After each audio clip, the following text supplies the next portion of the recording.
Fox News Podcasts presents the Bret Baier Podcast with Fox News Chief Political Anchor Bret Baier. Utah Governor Spencer Cox has been an eloquent voice for civility in the days since Charlie Kirk's assassination. Governor Cox joins us tonight from Utah. Governor, thank you for the time. I want to talk about that big picture and those sentiments that you had expressed at the press conference, but I do want to talk a little bit about the investigation as you read some of those specifics. You started at the press conference by saying, "We got him." Do authorities believe that Tyler Robinson acted alone?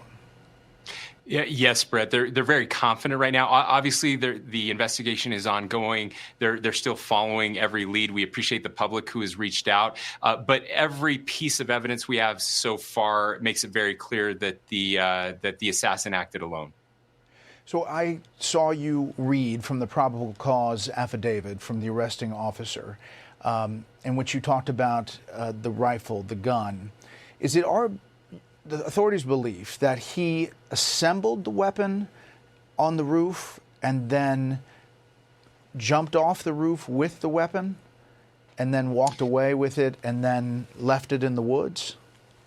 Yeah, so that's what they're working on now. It's not my belief that it was a weapon that would be assembled.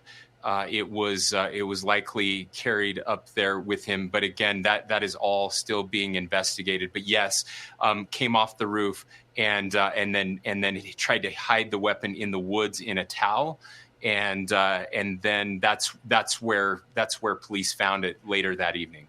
And when we see him walking down the street on this video with the gait, the limp, are we to assume that the gun is in a pant leg? Is that what authorities are saying?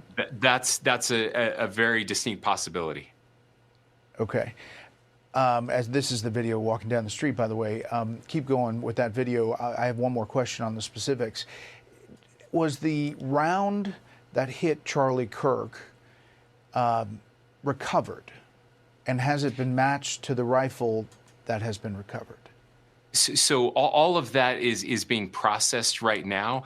I believe that the round has been recovered, and so that evidence has been taken back to Quantico to be processed, and that's happening even as we speak.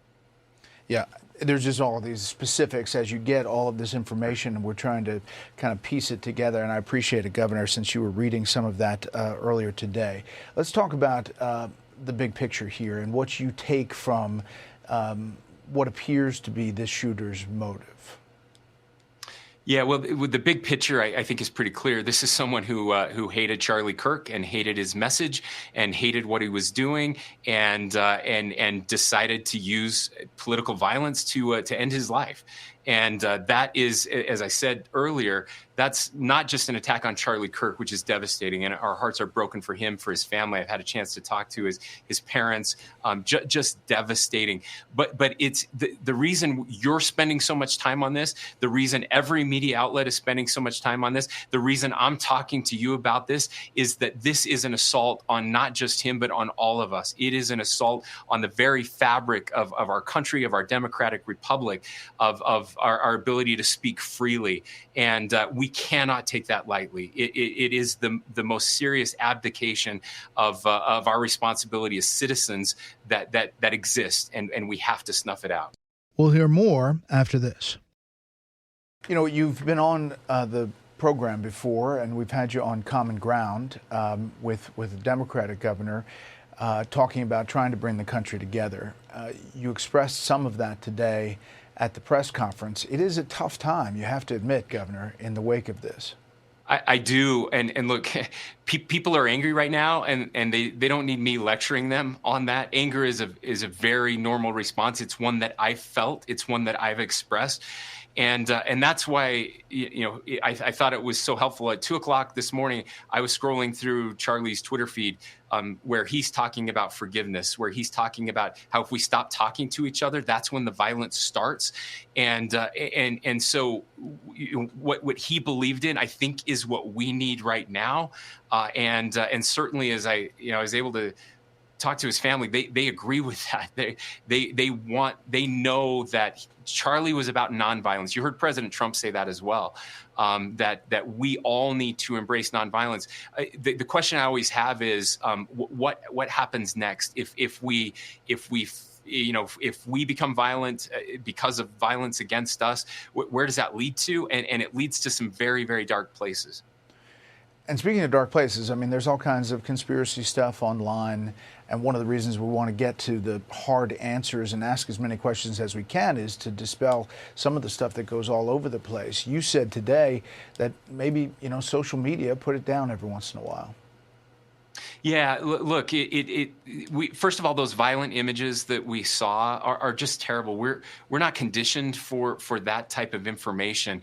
We've never had access to that in the history of the world, where you could see something so violent so immediately, and that's dangerous. The conspiracy corners, we've been tracking very closely. Certainly, the Chinese and the Russians. There are lots of bots who are trying to spread violence and disinformation, but you don't have to look to them to find it. It's happening here. And in the celebratory piece of this as well, which is so ugly and so dark, I want to be very clear that I've had literally hundreds of elected Democrats at the highest level who have reached out and with true sadness, not just saying the right things, but truly, truly disgusted and disturbed by what has happened.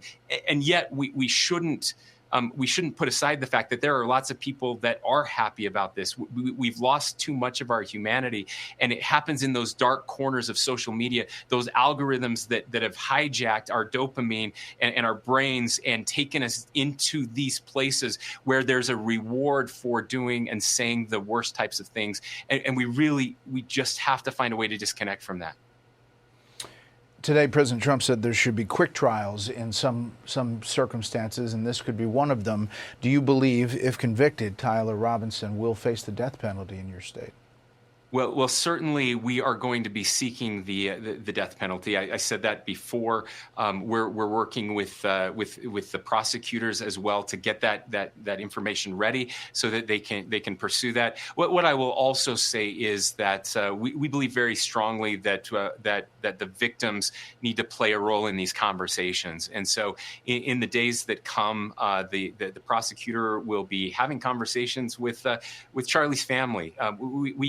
I always worry that they get lost in all of this, and I want to make sure that in these conversations, it's not about me. It really is about the Kirk family and Erica and their kids and Charlie's parents, his sister, all of the family, that we have those conversations. But that is certainly the intent here in the state of Utah. Well, Governor, we appreciate your time. We appreciate your voice in these troubled times. Thanks for coming on. Thank you, Brett. Listen ad-free with a Fox News Podcast Plus subscription on Apple Podcasts, and Amazon Prime members can listen to this show ad-free on the Amazon Music app.